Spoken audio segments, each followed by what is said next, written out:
그리스도인의 바른 생활, 이런 제목으로 이제 오늘 본문을 가지고 말씀을 나누도록 하겠습니다.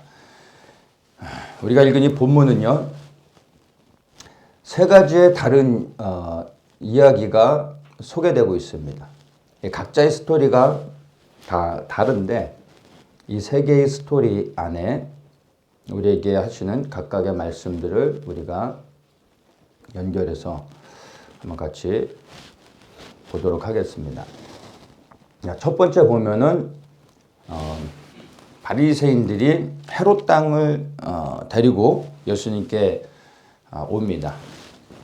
그래서 이들이 예수님께 세를 바치는 것에 대하여 세금을 내는 것, 즉 재정에 대한 부분을 예수님께 여쭤보고 있는 겁니다.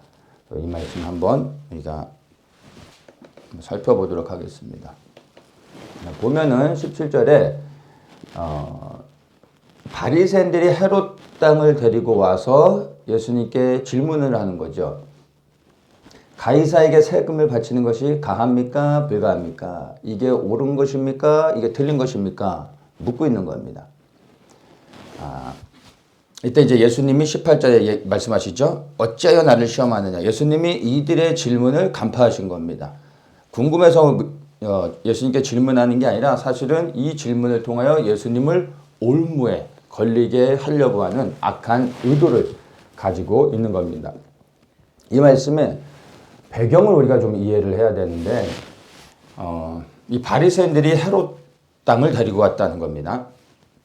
당시의 상황이 유대 전 지역이 로마에 의해서 식민지가 되어졌습니다. 그래서 로마가 유대를 다스리고 있었는데 지역마다 조금 차이가 있습니다.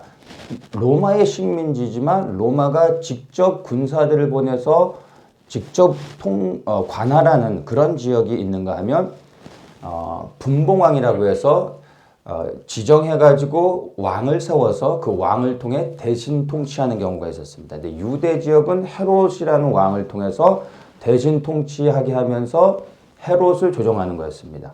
근데 이 헤롯이 유대인의 왕이라고 볼 수 있는 건데 가만히 보면 사실은 헤롯은 혈통적으로는 에돔 사람입니다.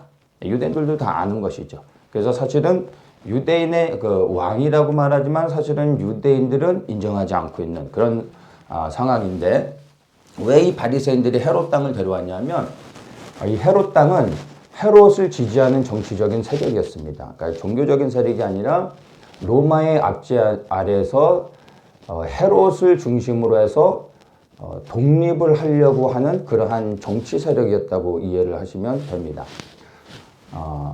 그래서 이들을 민족주의자로 이해하면 안 되고 민족주의자는 이제 바리새인들이죠. 헤롯은 혈통적으로 유대인이 아니기 때문에 헤롯을 지지하는 사람들이 민족주의자라고 볼 수는 없습니다. 어쨌든 이 사람들은 로마의 통치를 받는 것을 원치 않고 헤롯을 중심으로 해서 독립을 하려고 하는 하나의 이제 그 혁명군이라고 생각하면 될 것 같아요. 쿠데타를 일으키려고 하는 정치적인 세력 이렇게 이해하면 될 것 같습니다. 그래서 이 헤롯 땅을 데려와서 가이사한테 즉 로마에 우리가 굴복하는 게 맞느냐 틀리냐 이거를 질문하는 겁니다. 세금의 문제가 아니라. 그러면 이제 예수님께서 이것에 대해서 대답을 하셔야 되는데 만약에 가이사한테 세금을 바쳐라 이 말은 로마에 굴복해라 라는 이야기가 되는 겁니다. 그러면 데리고 왔던 헤롯 땅 사람들이 어떻게 하겠어요? 예수님을 암살하거나 예수님을 이제 위협하는 해치려고 하는 의도를 가지고 예수님을 공격할 수가 있는 겁니다. 그래서 헤롯 땅을 데려온 거예요. 그런데 예수님께서 만약에 가이사한테 세금을 바치지 말아라 이렇게 말을 하게 되면 로마에 반기를 드는 게 되는 겁니다. 그러면 이 바리새인들이 어떻게 하겠습니까? 로마에 고좌질을 하겠죠. 그러면 이 당시에 로마가 많은 지역을 다스리고 있었기 때문에 로마의 통치에 반기를 드는 모든 사람들은 십자가 처형입니다. 가장 잔인한 처형으로 죽입니다. 그래서 어느 누구도 로마에 이제 반기를 들지 못하도록 해서. 그래서 예수님이 이렇게 말해도 위험해지는 거고 저렇게 말해도 위험해지는 거예요. 그러니까 이 악한 의도를 가지고 질문을 했는데 이 질문에 빠지면 답이 없는 겁니다. 그런데 참 놀라울 게 예수님은 하나님이시잖아요. 근데 이 질문에 갇히지 않고 질문을 벗어나 예수님께서 놀랍게 대답을 하십니다. 뭐라고 대답을 하시냐면 20절에 보면 데나리온 하나를 갖고 와라. 동전을 딱 갖고 오니까 여기에 이 형상과 글이 누구 거냐? 가이사 겁니다. 그럼 가이사에게 줘라. 이렇게 말씀하시는 겁니다. 근데 여기서 끝나지 않고 가이사 것은 가이사에게. 그런데 그 다음이 중요합니다. 하나님의 것은 하나님에게 드려라. 이렇게 말을 하니까 이들이 책을 잡을 수 없는 거예요. 공격할 수가 없는 거예요. 이해되십니까? 이게 이 대답은요 정말로 인간의 지혜로는 할 수 없는 겁니다. 우리는 그냥 별 생각 없이 읽지만 사실 이 상황 가운데서 이렇게 대답할 수 있는 사람은 없을 겁니다. 놀라운 거죠. 왜냐하면 이게 또 유대인들에게도 이게 이해가 될 수 있었던 게 로마의 통치 아래서 당시에 이 화폐는 당연히 로마의 화폐 데나리온을 사용했습니다. 그러나 유대 문화의 그 종교적인 독특함 때문에 성전 안에서 1년에 한 번 모든 유대인 남자들은 6월절에 성전세를 내야 됩니다. 근데 이 성전세를 낼 때는 반드시 유대의 화폐 단위인 세켈로 내야 됩니다. 그래서 성전세를 낼 때는 와서 환전을 하고 세켈로 내야 됐습니다. 근데 로마도 이것을 통제할 수 없었던 이유는 이게 종교적인 것이었기 때문에 건들지 않았던 거예요. 그러니까 성전 안에서만 사용됐던 거죠. 그러니까 가이사의 것은 가이사에게 줘라. 근데 하나님한테 바칠 때 뭘 줘요? 세켈. 그 세켈에 하나님의 형상이 있진 않지만 유대인들은 이 세켈을 보면은 이게 하나님의 것이라는 걸 알죠. 하나님께 바칠 때만 이것을 사용하게 되니까. 그러니까 이 대답이 정말로 놀라운 거였습니다. 그런데 이들의 계략을 예수님이 지혜롭게 빠져나가시는 겁니다. 자, 그런데 이게 중요한 게 아니라 가이사의 것은 가이사에게, 하나님의 것은 하나님에게 바치라. 이렇게 말씀하셨을 때 우리가 우리에게 적용해서 한번 보아야 됩니다. 동전을 보여주며 누구의 것으로 보이냐? 가이사 겁니다. 그럼 가이사에게 줘라. 근데 하나님의 것은 하나님에게 줘라. 이렇게 말하고 있다는 거예요. 이게 우리에게 어떻게 적용되어야 됩니까? 여러분이 증문 말고 집에 들어가셔서 지갑을 꺼내서 지폐를 이렇게 딱 꺼내보세요. 거기에 여러분의 얼굴이 보이면 여러분의 돈입니다. 여러분 위에서 사용하시면 됩니다. 여러분 지갑을 딱 지폐를 딱 봤는데 거기에 하나님의 형상이 보이면 그냥 하나님의 겁니다. 하나님께 드리시면 됩니다. 오늘 돌아가셔서 다 지갑을 열어보시는데 부디 하나님의 형상이 보이시길 축복합니다.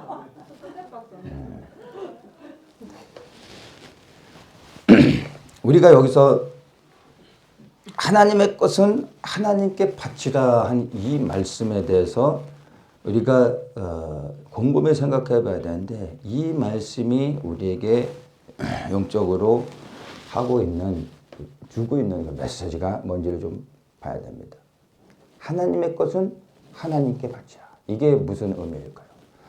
어떻게 하는 것이 진정으로 하나님께 바치는 게 될까요? 그저 내 돈을 가지고 하나님께 드리는 것이 하나님께 바치는 걸지 곰곰이 생각해 봐야 됩니다. 이것을 조금 더 구체적으로 보면 어떻게 하나님께 바칠 때 하나님이 그것을 받으시고 기뻐하실까? 사실 이게 중요한 것이죠. 내가 드리는 자체가 중요한 것이 아니라 그 나의 드림을 통해 그분이 받으시는 것. 그래야 그분이 기뻐하시는 것. 이게 중요한 거잖아요. 내가 얼마를 드리냐가 중요하지 않아요. 근데 그분이 정말 받으시느냐가 중요하잖아요. 정말로 하나님께 바친다는 것.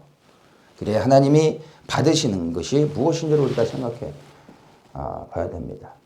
우리는 흔히 주님의 일을 위해서 우리가 재정을 사용하면 그 모든 게 다 하나님이 받으시는 걸로 생각을 합니다. 그래서 헌금하고 또 선교도 하고 건축도 하고 또 후원도 하고 주님의 이름으로 우리가 재정들을 흘려보냅니다.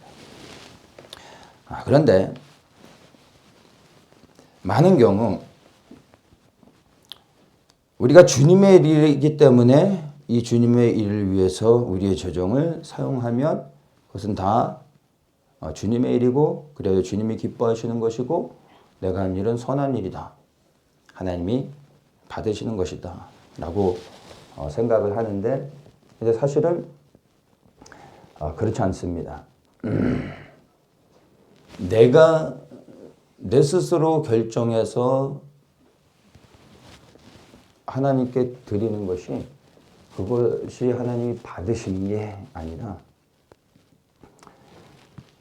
하나님께서 내게 말씀하신 것 가운데 내가 순종하여 하나님의 뜻에 따라 그 재정을 사용하고 흘려보낼 때 그것이 하나님께 바치는 게 됩니다. 그리고 그것이 하나님이 기뻐하시는 게 됩니다. 그러니까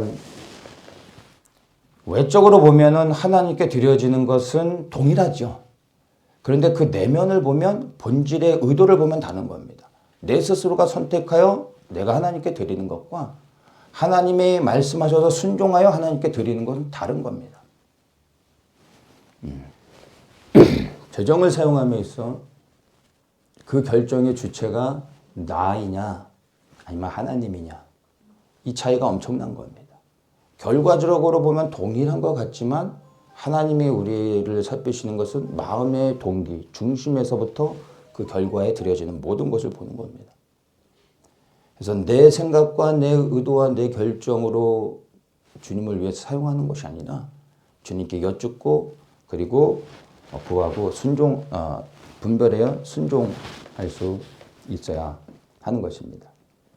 그래서 우리는 재정을 사용하기 전에 먼저 주님의 뜻을 분별해야 됩니다. 이 분별을 위해 우리가 주님께 기도해야 되는 겁니다.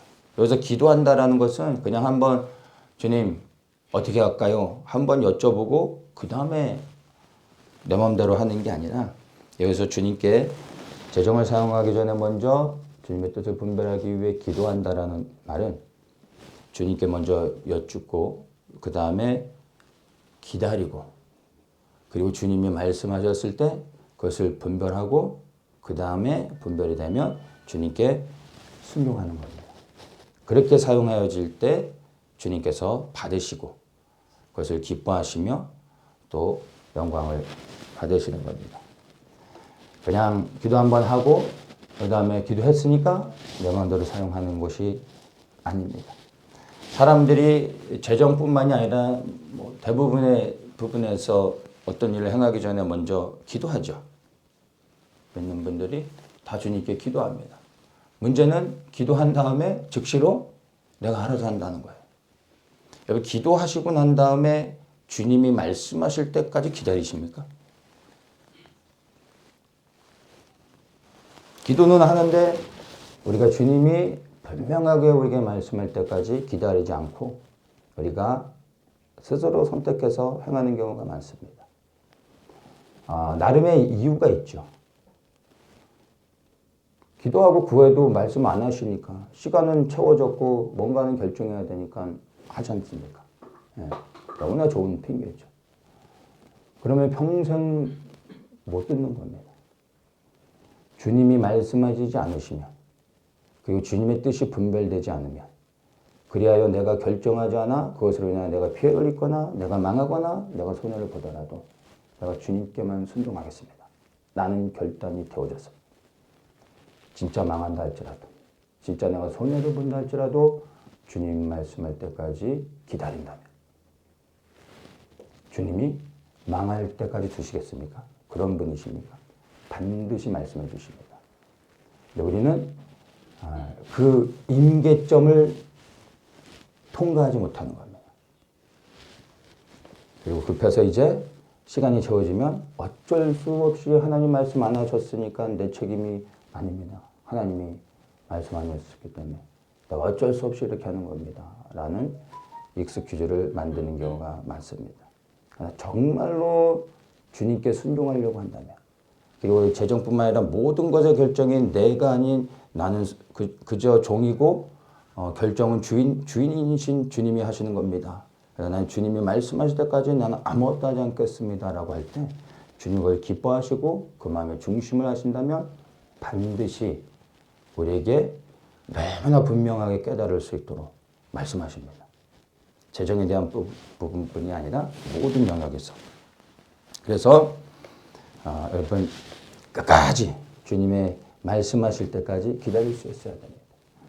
기도했는데 기다릴 용기가 없으면 차라리 기도하지 말고 여러분 마음대로 하세요. 그게 차라리 나은 겁니다. 기도해놓고서는 여쭤보고서는 주님이 말씀하시려고 했는데 이미 해버리면 그거 참 얼마나 예수님을 더 슬프게 하는 거지 않겠습니까? 그래서 여러분 기도하실 때 정말 주님한테 온전히 신뢰할 수 있는 믿음의 결단을 하시고 여쭤보십시오. 그러면 분명히 말씀해 주십니다. 우리는 흔히 재정을 사용할 때 감동으로 한다는 얘기를 많이 하죠. 그런 얘기를 제가 참 많이 듣습니다. 하나님의 감동으로 합니다. 하나님의 감동이 있어야 합니다. 감동으로 하는 거는 맞습니다. 그렇게 해야 되죠. 근데 그 감동이 성령님의 감동인지 나의 혼적인 감동인지를 좀 곰곰이 생각해 보셔야 됩니다. 제가 저는 감동대로 합니다라고 이제 얘기를 들었을 때, 자, 이렇게 좀 살펴보면 아무리 봐도 성령의 감동은 아닌 것 같고 본인의 개인의 감동인 것 같은데 말은 제가 못하겠고 그런 경우들이 참 많아요. 근데 본인은 그 감동이 정말 성령님으로부터 온 것인지 나의 혼으로부터 온 것인지 생각하지 않는 경우들이 많습니다. 그래서 여러분 내 안에 들어온 감동이 정말 어디서부터 온 감동인지를 여러분 스스로가 분별을 하셔야 됩니다. 우리 안에 육의 감정을 통해 감동이 올 수도 있습니다. 내 혼의 생각을 통하여 감동으로 올 수도 있습니다. 근데 우리가 분별해야 되는 것은 영의 감동이죠. 성령님을 통하여 우리에게 주시는 감동을 혼과 육으로부터 분명히 우리 분별하셔서 걸러내셔야 됩니다. 그게 아니면 우리 스스로가 속는 겁니다. 그래서 주님의 뜻에 순종하여 우리가 사용하는 것이 아니라면요, 여러분이 주님께 얼마를 드렸건 그것이 어떠한 것을 통하여 사용되어졌건 주님과는 상관이 없는 겁니다. 주님은 모르시는 겁니다. 사람들의 칭찬은 받을 수 있습니다. 주님과는 상관이 없는 겁니다. 주님 앞에 섰을 땐 오히려 그것으로 인하여 책망받을 수 있다는 것을 아셔야 됩니다. 그래서 항상 재정을 사용하기 전에 주님께 여쭙는 것은 여러분 종된 자의 마땅한 자세인 겁니다. 우리가 그리스도의 종이라고 생각하며 살아가고 있다면 여러분 종은 자기의 선택권이 없습니다. 모든 걸 주인께 여쭤봐야 되는 거 아닙니까? 그리고 주인이 말씀하시지 않으시면 우리 스스로 행할 수 없는 겁니다. 기다려야죠. 그래서 나의 그 본질적인 신분에 대한 것부터 생각하면서 정말로 주님의 뜻을 나는 구하고 있는가 다시 한번 돌아봐야 됩니다. 왜 이게 중요하냐면 여러분 이 재정에 대한 부분이 주님께 온전히 순종이 되지 않으면 재정 외에 다른 모든 영역을 볼 것도 없습니다. 재정의 영역에서 주님께 이 교통정리가 바르게 되어 있지 않으면 다른 영역은 볼 게 없습니다. 마태복음 6장 24절에 한 사람이 두 주인을 섬기지 못할 것이다. 예수님이 이렇게 말씀하시다가 너희가 하나님과 재물을 겸하여 섬길 수 없느니라. 이 말씀을 하십니다. 하나님과 재물을 겸한다. 그러니까 주님이 말씀하시는 본질이 뭐냐면 하나님을 섬기지 않으면 대부분 모든 사람들이 물질을 섬기고 있다. 재물을 섬기고 있다는 겁니다. 이 재물에 대한 부분이 정리가 안 되면 결코 하나님을 섬길 수 없습니다. 예수님 그걸 보시고 아셨기 때문에 우리 안에 있는 두 주인의 모습들을 말씀하신 겁니다. 하나님이 나의 주인이신가? 재물이 나의 주인인가? 좀 돌아보십시오. 그래서 재정을 다스리는 것은 나를 다스리는 것이고 나를 그리스도께 굴복시키는 것입니다. 그래서 여러분 하나님의 것을 하나님께 바친다라는 의미가 무엇인지 곰곰이 생각해 보면 나는 정말로 하나님께 온전함으로 바치고 있는지 여러분의 삶을 한번 돌아가 보십시오. 지금까지 해왔던 모든 것들이 습관을 따라서 종교적인 어떤 그런 것을 통해서 나의 어떤 굳어진 것들을 통해서 해왔다면 다시 한번 그 모든 것들을 갈아엎으시고 이제 새롭게 내 안에서 날마다 말씀하시는 주님의 뜻에 순종하시면서 이제 하나하나 새롭게 시작하는 겁니다. 주님께서 놀랍게 하나하나 말씀해 주시며 인도해 주실 거라 믿습니다. 두 번째 이야기입니다. 이제 23절부터 보면 사두개인이 등장을 합니다. 그리고 이 사두개인들이 부활이 무엇인지에 대해, 그러니까 부활을 안 믿는 사람들인데 부활에 대해서 질문을 하는데 한 여자를 두고 7 형제가 결혼했다가 죽었습니다. 그 다음에 그럼 부활 후에는 이 관계가 어떻게 되는 겁니까? 묻고 있는 겁니다. 이런 질문을 하는데 두 번째 스토리는 이 부활에 대한 이야기입니다. 사두개인은 당시에 바리새인들이 볼 때는 이단이었습니다. 이들은 부활을 안 믿을 뿐만 아니라 영의 세계 자체를 인정하지 않았습니다. 그래서 뭐 천사의 존재 이런 것들도 당연히 믿지 않았고 눈에 보여지는 현실이 전부가 되어져서 살아가는 그러한 현세주의적 삶은 살아가는 사람들이었습니다. 그런데 예수님 당시에 이 사두개인들이 영향력을 행사할 수 있었던 이유는 그 숫자적으로 얘기하면 사두개인들은 굉장히 적은 소수의 사람들인데 근데 이 사람들이 다 유대의 귀족들이거나 종교 지도자들이거나 예루살렘 공회의 높은 위치를 가지고 있는 사람들이 대부분이었어요. 그러니까 정치적으로 영향력이 있는 사람들이다 보니까 예수님 당시 항상 바리새인과 사두개인이 늘 충돌을 일으켰습니다. 예루살렘이 멸망한 이후로 사두개인은 이제 사라지게 됩니다. 근데 이제 이 사두개인들이 와서 예수님께 여쭙는 겁니다.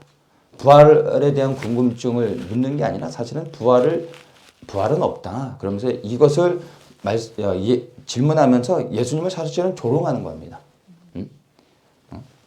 한 여자가 7 사람과 결혼했는데 나중에 부활해서는 뭐 어떻게 살아가는 거냐 하면서 설명해봐라 하면서 조롱하는 겁니다.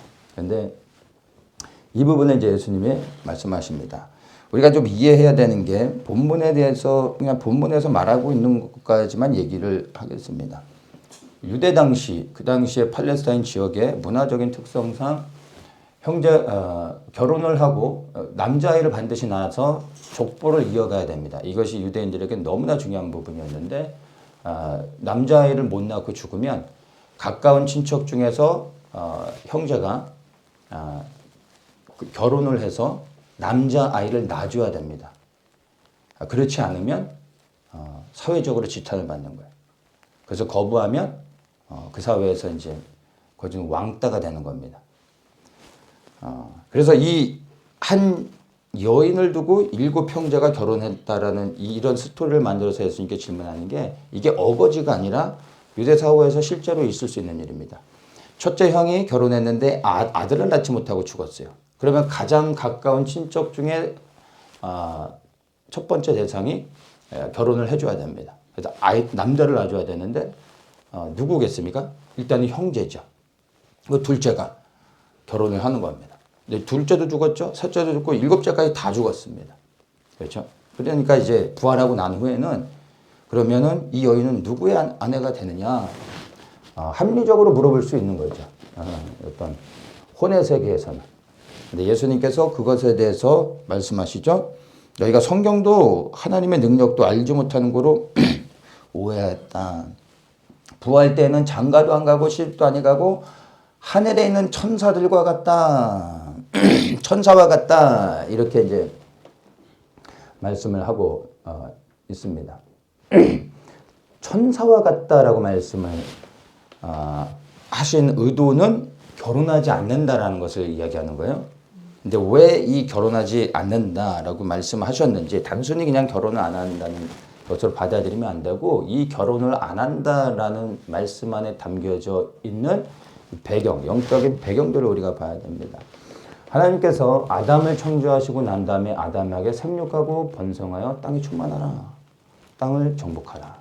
모든 생물을 다스리라 말씀하셨습니다. 그게 사실은 아담을 창조하고 인류해 주시는 하나님의 말씀인데 왜 그렇게 하게 하셨습니까? 땅을 정복하고 다스림을 통해서 땅을 회복하려고 하시는 겁니다. 그리고 회복된 그 땅에 하나님의 나라를 세우기 위해서 아담과 하와를 창조하시고 그렇게 번성하게 하셨던 겁니다. 목적은 하나님의 나라를 이 땅에 이루기 위한 것이었습니다. 그런데 부활 후를 우리가 생각할 때는요. 부활 후에는 하나님의 나라를 우리가 이루는 것이 아닙니다. 부활했다라는 의미는 이미 이 땅 가운데 하나님의 나라가 이루어진 상태입니다. 모든 것이 완결된 상태입니다. 그러면 부활 후에는 더 이상 우리가 생육하고 번성할 필요가 없습니다. 왜냐하면 하나님의 뜻이 이미 이루어졌기 때문입니다. 이것을 이해하는 게 굉장히 중요합니다. 그래서 성도의 부활을 말할 때 이 성도의 부활이 언제 일어나냐면 계시록 20장에 보면은 두 번에 걸쳐서 성도의 부활이 일어나는 것을 우리가 보게 되는데 첫째는 천년왕국이 시작되어질 때 첫 번째 부활이 있게 됩니다. 이때 목뱀을 받은 자들, 순교자들이 부활하여 천년왕국에 그리스도와 함께 들어가서 통치하게 됩니다. 이게 첫째 부활입니다. 극소수의 사람들이 부활하게 되는 겁니다. 그리고 두 번째 부활이 있게 되는데 이 두 번째 부활은 천년왕국의 끝에서 일어납니다. 천년왕국 끝에 흰 보좌 심판, 즉 마지막 심판이 있죠. 이때 부활이 일어나는데 이때의 부활은 모든 사람의 부활입니다. 모든 죽은 자의 부활이 일어나는데 모든 사람이 부활하여 생명책에 기록되어진 자는 새하늘과 새 땅으로 들어가서 영원한 삶을 살게 되는 겁니다. 근데 생명책에 기록되지 아니하는 모든 사람들은 부활하고 난 후에 불못에 들어가 영원토록 타는 불못에서 고통을 당하게 되는 겁니다. 이때의 부활의 의미는 영과 혼과 육의 완전한 회복을 이야기합니다. 다시는 죽지 않습니다. 사망이 없어지는 겁니다. 그런데 타는 불못에 들어가서 죽지 않고 끊임없이 영원토록 고통을 받는다고 생각해 보십시오. 어쨌든 이게 두 번째 부활을 의미하는 건데 우리가 성도의 부활이라고 말하거나 여기에서 지금 부활 후에는 어떻게 되는 겁니까? 라고 물었을 때 이 부활의 의미를 우리는 두 번째 부활로 생각하면 되는 겁니다. 그러니까 이 두 번째 부활 후에는 새하늘과 새 땅에 들어가서 살아가는 거죠. 더 이상 결혼할 필요가 없습니다. 하나님의 뜻은 이루어졌고 이제 우리는 예수님과 함께 새하늘과 새 땅에서 하나님만을 예배하고 찬양하며 살아가는 겁니다.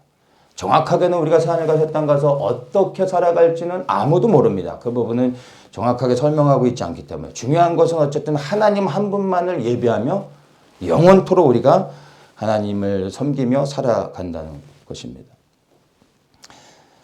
그래서 이 부활의 신앙을 갖는 것 너무나 중요합니다. 왜냐하면 만약 우리가 부활을 믿지 않는다면 이 땅에서의 우리의 삶의 목표와 방향을 잡을 수 없습니다. 부활에 대한 소망이 없는 사람들, 즉 부활에 대한 소망이 없는 사람들은 영혼에 대한 소망이 없다는 거잖아요. 그러면 무엇에 집중하며 살아갑니까? 보여지는 세상, 육적인 것에 모든 것을 걸고 살아갈 수밖에 없는 겁니다.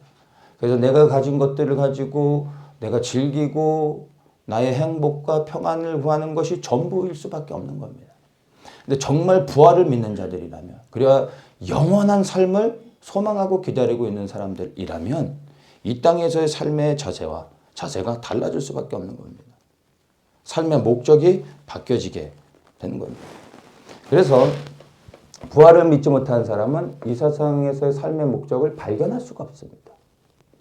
이 땅에서의 삶의 목적을 깨닫지 못하는 사람들이 어떻게 주님을 위해 살아갈 수 있겠습니까? 땅을 벌며 살아갈 수밖에 없는 거죠. 그래서 눈에 보이는 세상이 전부가 되어 육의 만족을 위해 살아갈 수밖에 없는 겁니다. 교회 안에 예수님을 믿는다고 하지만 수많은 사람들이 사실은 신학적으로는 부활을 깨닫고 이해하고 믿지만 그 부활이 실제가 되어 살아가지 못하고 있기 때문에 육의 것들을 바라보며 살아가는 사람들, 그것을 붙잡고 있는 사람들이 너무나 많죠. 이 땅에서 여러분 어떻게 살아가느냐가 우리의 영원한 삶을 결정짓습니다. 기회는 다시 오지 않습니다. 다시 돌아갈 수 없습니다. 이 땅에 아주 제한된 짧은 시간을 통하여 영원을 결정짓는다는 겁니다. 그럼 이 땅에서 우리가 무엇을 하며 살아야 되겠습니까? 영원한 삶을 위해 이 육신의 삶의 모든 것을 투자하는 것이 지혜로운 거 아니겠습니까? 이 땅에서 지혜로운 사람은 노후를 준비하죠. 연금도 넣고 노후를 준비합니다. 잘하는 거죠. 지혜로운 겁니다. 그러면 여러분 노후를 준비하는 것도 지혜롭지만 그래봐야 결국엔 가는 겁니다.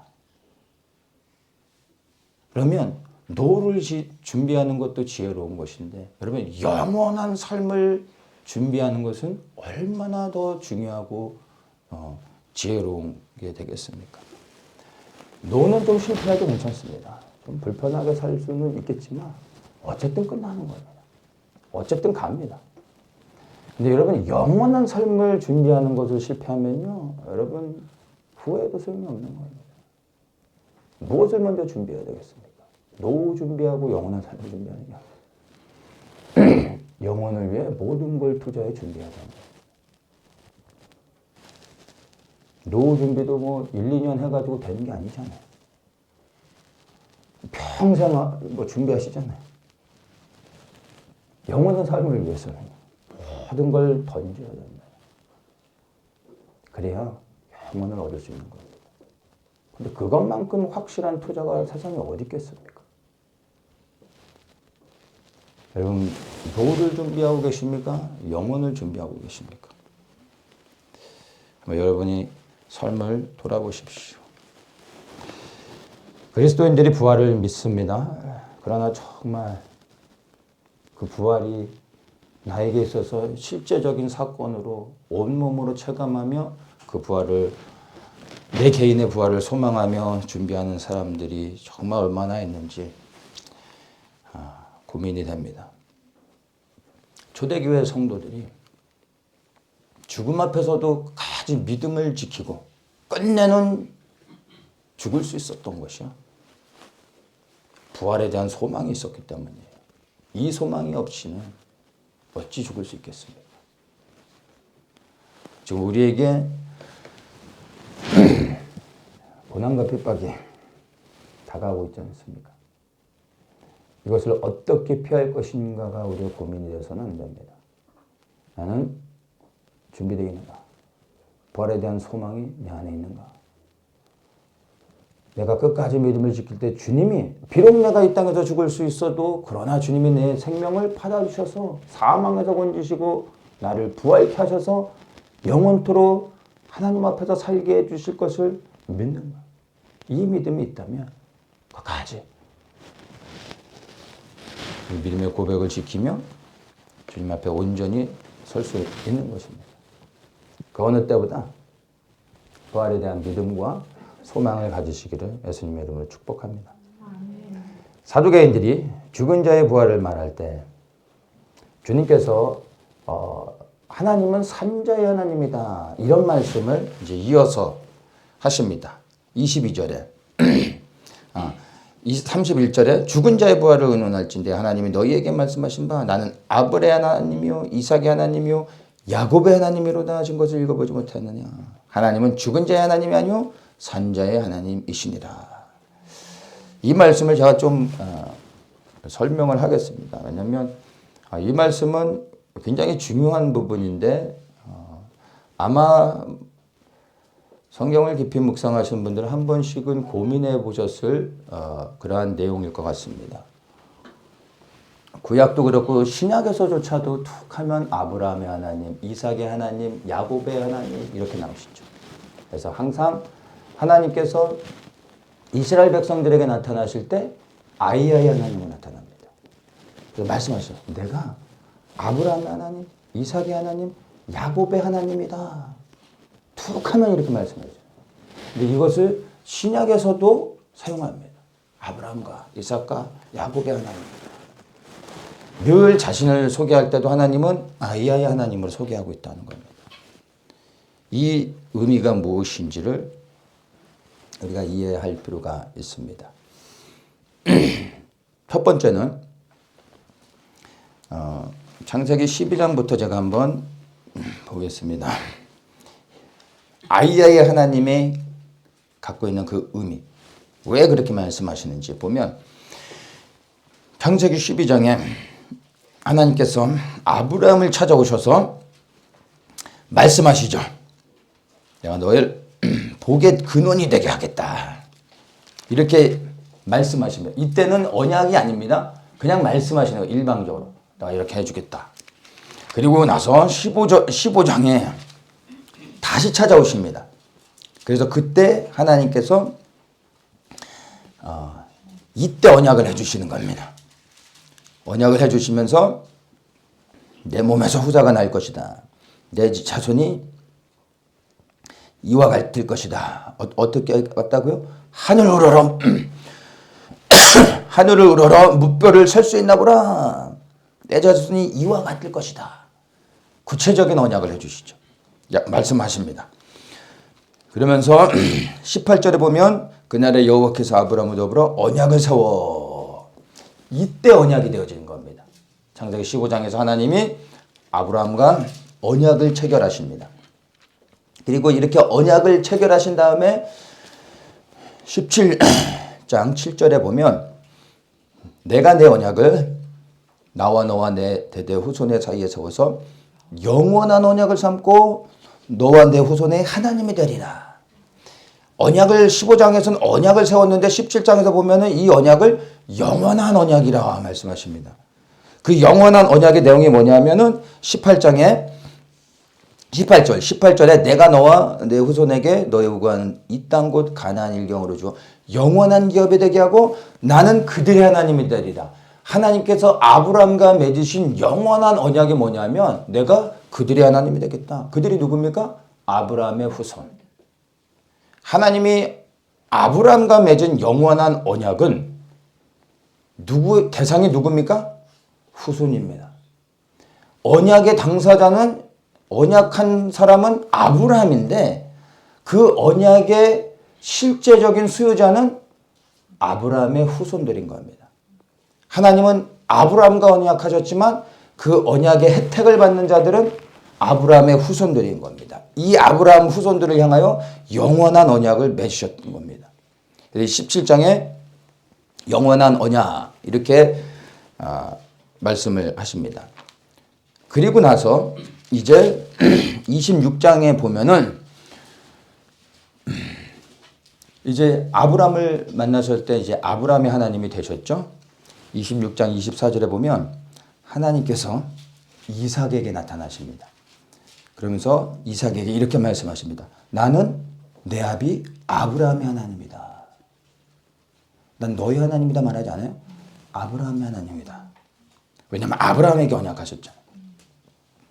내 종 아브라함을 위하여 내가 너와 함께 있어. 누구 때문에? 아브라함 때문에 내가 너와 함께 한다는 거예요. 내게 복을 주어 내 자손으로 번성케 하리라. 이삭에게 아브라함을 통하여 이제 하나님의 언약이 이삭에게 계승되고 있습니다. 그러면서 이삭에게 축복하시고 언약하는 게 아니에요. 내 후손에게 내 자손으로 번성케 하리라. 이러한 말씀을 해주십니다. 그리고 이제 28장에 가보면 28장에서 13절에 보면 이제 하나님께서 야곱을 만나 주십니다. 야곱을 만나 주시면서 13절에 이렇게 말씀하죠. 나는 여호와니 너의 조부 아브라함의 하나님이요 이삭의 하나님이다. 이렇게 말씀합니다. 너 누운 땅을 내가 너와 내 자손에게, 누구게요? 내 자손에게, 아브라함의 후손에게 주겠다. 이 약속을 해 주십니다. 그리고 이 창세기 28장 13절 이후로부터 그 다음부터 하나님께서 자신을 소개할 때는 항상 아브라함의, 이삭의, 야곱의 하나님이다 라고 말씀을 하시기 시작하는 겁니다. 그래서 이제 출애굽기 3장에 보면은 아이야의 하나님은 사실은 이제 28장 이후로는 뭐 말씀하지 않습니다. 그러다가 출애굽기 3장 6절에 와서 모세를 만나 주시면서 모세를 통하여 이스라엘 백성들을 애굽에서 구원해내게 하실 때 모세에게 하나님이 나타나셔서 자신을 어떻게 소개하냐면은 나는 내 조상의 하나님이니 아브라함의 하나님, 이삭의 하나님, 야곱의 하나님이다 말씀하시는 겁니다. 그리고 이스라엘 백성을 구원해내게 하시는 겁니다. 그러면 왜 하나님께서 야곱 다음에 요셉도 있는데 나는 요셉의 하나님이다라고 네 번째는 말씀하시지 않으십니까? 야곱을 통하여 하나님께서 야곱의 12아들을 통해 애굽에 들어가게 하시고 그 야곱의 후손들을 통하여 12지파 이스라엘 민족이 탄생하게 되어주는 겁니다. 그래서 하나님께서 아이야의 하나님이라고 말씀하실 때 그 아이야의 하나님은 이스라엘의 하나님을 의미하는 겁니다. 아브라함이 언약의 최초의 언약한 사람이 되어졌지만 아브라함을 통하여 이삭으로 언약이 개성되고 이삭을 통하여 야곱으로 개성되어지는데 그 야곱을 통하여 개성되어진 하나님의 영원한 언약은 이스라엘 백성으로 흘러가게 되는 겁니다. 그래서 이 아이야의 하나님이라 말씀하실 때 이 의미는 이스라엘을 항상 말해요. 나는 이스라엘의 하나님이다 라고 말씀하시는 겁니다. 여기까지 이해하셨을 거라 생각이 됩니다. 그래서 이 아이야 하나님께서 이스라엘과 영원한 언약을 맺으셨고 그 언약을 지켜가시기 위해서 지금까지도 쉬지 않고 그 언약을 이루어가고 계신 겁니다. 우리는 생각하고 있지 않지만 하나님은 그 언약을 한 번도 잊지 않으셨고 이스라엘과의 그 언약을 신실하게 지켜가고 계십니다. 그 많은 증거들이 있는데 그 중에 하나가 무엇입니까? 저 이스라엘이 나라 없이 흩어져 살다가 멸망당했던 이스라엘이 다시 1900년이 지나 1948년 다시 그 땅에 하나님이 언약하셨던 그 땅에 이들이 다시 세워졌던 겁니다. 하나님의 그 신실하신 영원하신 약속이 계속해서 성취되어져 가고 있음을 우리가 보는 겁니다. 그리고 놀랍게 열방에서 잃어버렸던 지파들이 지금 이스라엘로 알리야하고 있는 겁니다. 놀라운 말씀이죠. 영원한 언약을 하나님 스스로 지켜가고 있다는 겁니다. 하나님께서 이 이스라엘과의 영원한 언약을 신실하게 지켜 오셨기 때문에 우리가 그리스도를 통하여 아브라함의 언약 안에 들어갈 수 있게 되어졌습니다. 우리가 예수님을 통하여서 하나님께 나아갈 수 있습니다. 그런데 우리는 이스라엘을 통하여 하나님의 언약 안에 들어갈 수 있습니다. 그래서 이 하나님이 이스라엘 백성과 세운 이 영원한 언약이 성취되어지는 게 곧 우리의 구원을 이루는 게 되는 거예요. 우리가 하나님의 백성이 되어줄 수 있는 길은 이스라엘을 통하여서 되어지는 거예요.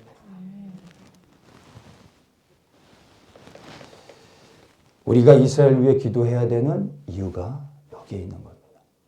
놀라운 말씀이죠. 이게 아이야의 하나님이라고 말씀하셨을 때 그 첫 번째 의미인 겁니다. 그래서 그분은 계속해서 이스라엘 백성들에게 나는 아브라함과 이삭과 야곱의 하나님이다. 나는 너희의 하나님이다. 나는 이스라엘의 하나님이다. 내가 영원한 약속을 영원한 언약을 했고 그것을 내가 지금도 신실하게 지켜가고 있다. 내게 돌아오라. 이 말씀을 하고 계신 겁니다. 이스라엘 향한 그 아버지의 마음을 안다면 우리가 이스라엘을 위해 이 영원한 언약이 성취될 수 있도록 우리가 아버지의 편에 서서 이스라엘을 축복하며 기도해야 되는 겁니다. 이 아이야의 하나님의 또 다른 두 번째 의미가 있습니다. 이 두 번째 의미는 하나님은 죽은 자의 하나님이 아니요 산자의 하나님이다. 산자의 하나님이다. 이렇게 말씀하고 있습니다. 언약의 당사자들이 살아있을 때만 유효합니다. 언약한 사람이 죽으면 그 언약은 그날로 즉시 무효화되는 겁니다. 그런데 가만 보면 아브라함도 죽었고 이삭도 죽었고 야곱도 죽었습니다. 그러면 사실은 이 언약이 폐기되어져야 되는 거 아닙니까? 그런데 우리가 첫 번째 말씀에서 분명히 봤습니다. 아브라함이 언약의 첫 번째 하나님과 언약한 사람이었는데 하나님께서 이 아브라함과의 언약을 이삭으로 계승시키고 이삭을 통하여 야곱을 통하여 이스라엘 백성에게 계속해서 계승하시며 어떻게 해요? 이 언약이 죽은 자가 아닌 살아있는 자들과 여전히 유효하다는 것을 보여주신 겁니다. 아브라함은 죽지만 그 아브라함의 언약이 살아있는 이삭에게로 계승이 되잖아요. 다시 야곱에게로 계승되어지고 야곱을 통하여 이스라엘 백성들이 탄생했잖아요. 그 야곱의 언약이 이스라엘 백성으로 계승되어지며 하나님이 아브라함과 했던 언약은 여전히 살아있는 겁니다. 왜냐하면 언약의 당사자가 여전히 살아있기 때문에.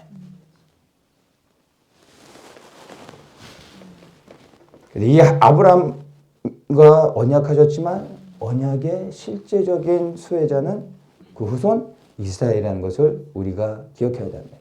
그 이스라엘이 살아있기 때문에 하나님의 언약은 여전히 유효한 것입니다.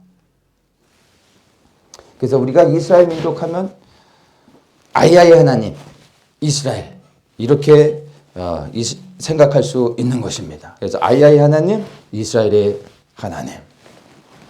하나님과 언약한 이스라엘이 여전히 지금 살아있죠? 앞으로 영원토록 살아갈 것입니다.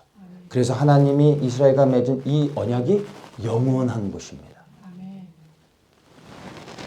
그리고 성도의 부활이 있을 때 죽었던 아브라함과 이삭과 야곱도 다시 부활합니다. 이 언약 안에서 이들도 영원히 살게 되면 이 언약이 실체가 되어지는 거죠. 이게 아이야의 하나님에 담겨져 있는 의미들입니다. 그래서 여러분 아브라함의 하나님, 이삭의 하나님, 야곱의 하나님이라고 할 때 여러분 이스라엘을 기억하며 이스라엘이 하나님 앞에 돌아올 수 있도록 우리가 기도해야 되는 거고 이 언약을 하나님이 신실하게 지켜가고 계시기 때문에 우리가 그 언약 안에 하나님의 백성이 되어줄 수 있음을 감사히 여기면서 우리가 정말로 이스라엘의 그 회복을 위해 기도해야 하는 것입니다. 세 번째 말씀 한번 보겠습니다. 세 번째는 사랑에 대한 이야기를 합니다. 바리새인 중에 한 율법사가 예수님께 와서 질문을 하죠. 율법 중에 어느 계명이 큽니까? 율법 중에 어느 계명이 중요합니까? 이렇게 묻는 겁니다. 버전마다 조금 다른데요. 어떤 버전은 율법 중에 가장 큰 것이 가장 중요한 것이 무엇입니까? 라고 묻습니다. 그러니까 가장 중요하다는 것은 하나를 이야기하는 거죠. 이렇게 물었다고 생각하면 됩니다. 그런데 예수님이 뭐라고 답변을 하시냐면은 첫째는 하나님을 사랑하는 것이다. 둘째는 이웃을 사랑하는 것이다. 가장 중요한 계명이 무엇입니까? 라고 물었는데 예수님은 두 가지를 얘기하시는 겁니다. 그런데 이 예수님이 말씀하신 하나님 사랑 그리고 이웃 사랑은 두 가지의 다른 사랑이 아니라 사실은 하나의 사랑을 말씀하시는 겁니다. 두 가지의 다른 사랑을 첫째와 둘째로 말씀하시는 것이 아니라 하나의 사랑인데 이 하나의 사랑이 순서적으로 어떻게 연결되어지는 것인지를 말씀하시는 겁니다. 하나님 사랑 안에 이웃 사랑이 있다는 것을 우리에게 말씀하시는 걸로 우리가 이해를 해야 됩니다. 요한일서 4장 11절에 보면 사랑하는 자들아 하나님이 이같이 우리를 사랑하셨은즉 우리도 서로 사랑하는 것이 마땅하다. 21절에 우리가 이 계명을 주께 받았으니 하나님을 사랑하는 자는 또한 그 형제를 사랑하는 것이 그 형제를 사랑할지니라. 하나님을 사랑한다면 그 형제를 사랑해야 된다고 말씀하고 있습니다. 하나님도 사랑하고 형제도 사랑하라는 것이 아니라 하나님을 사랑하면 형제를 향한 사랑으로 나타나야 된다는 겁니다. 하나님 사랑이 없는 이웃사랑은 휴머니즘에 지나지 않죠. 이것을 인본주의적인 사랑이라고 합니다. 우리 안에도 이웃을 향한 사랑들을 흘려보내는데 그 사랑 안에 하나님을 향한 사랑이 담겨있지 않은 채로 사랑하는 경우들이 있습니다. 예수님을 알지 못하는 사람들이 자신을 헌신하여 누군가를 돕고 사랑하는 사람들이 얼마나 많습니까? 그것은 영혼을 구원하지 못합니다. 그 사랑은 사람을 변화시켜 그리스도께 나오게 하지 못합니다. 그래서 우리가 이웃을 사랑한다고 할 때 그 사랑의 주체가 내가 되어져서는 안 됩니다. 하나님이 되셔야 됩니다. 그 아버지의 마음을 가지고 형제와 자매를 향하여 사랑을 흘려보낼 때 영으로 그 사람에게 하나님의 사랑이 부어지고 변화를 이루며 복음을 받아들이고 그리스도를 만나 구원을 얻고 하나님의 사람이 되어줄 수 있는 겁니다. 내가 어떻게 헌신하여 수고하고 섬기느냐가 중요하지 않고 내가 하나님의 사랑을 하고 있는가, 이것을 보는 게 더욱더 중요한 겁니다. 우리의 문제는요,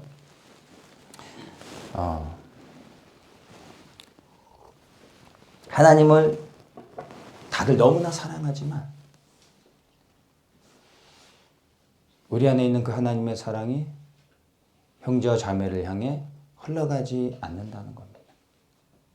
하나님과의 1대1의 관계 안에서는 우리가 다들 너무나 좋지만 근데 하나님을 사랑한다면 주님과의 친밀한 관계 안에서 우리가 정말 깊이 들어가 있다면 반드시 하나님과의 관계 안에서 그 사랑이 우리를 통하여 흘러가 다른 사람에게 전달되어지게 되어 있습니다. 이것을 말씀하시는 겁니다. 로마서 5장 8절에 우리가 아직 죄인 되었을 때 그리스도께서 우리를 위하여 죽으심으로 그리스도께서 하나님께서 우리에게 대한 자기의 사랑을 확증하셨느니라 말씀하시잖아요. 하나님이 우리를 사랑하셨습니다. 그리하여 독생자이신 예수 그리스도를 우리를 위하여 내어주셨습니다. 그 예수 그리스도의 희생을 통하여 하나님이 우리를 사랑하심을 증명해 주셨습니다. 이게 우리에게 보여주신 사랑이고 우리 또한 이 사랑을 받아 이 사랑을 흘려보내야 되는 겁니다.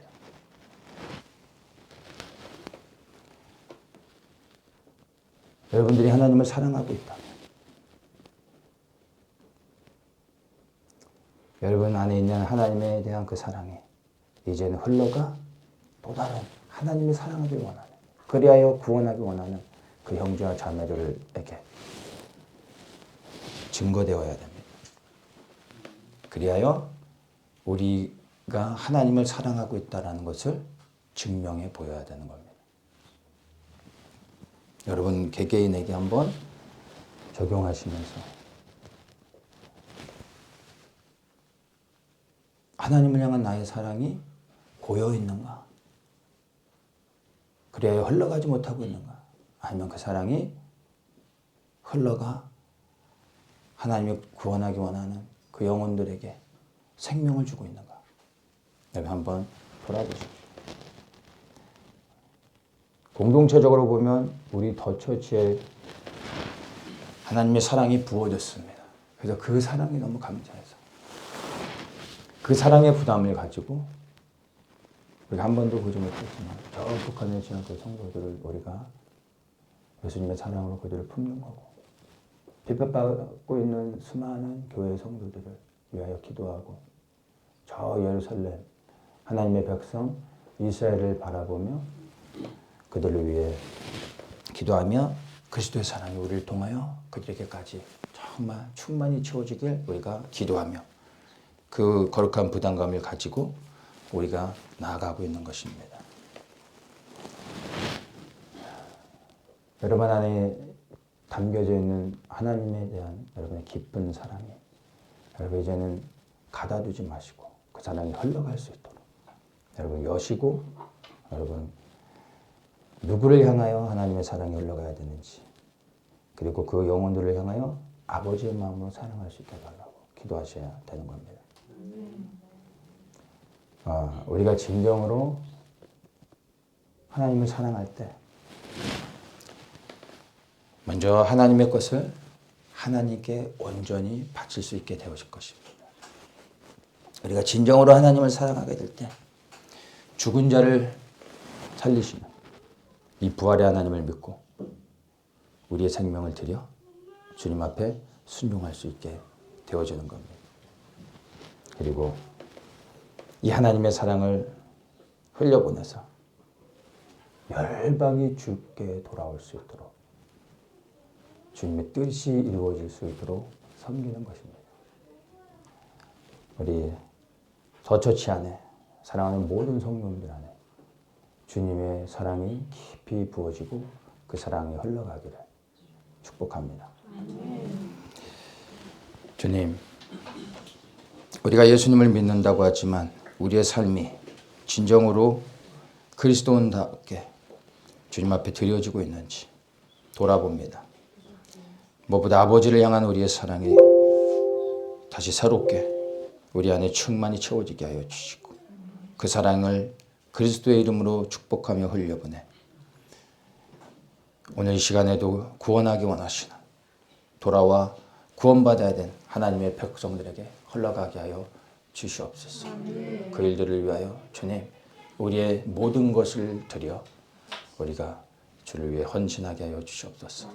감사하며 예수님의 이름으로 기도합니다.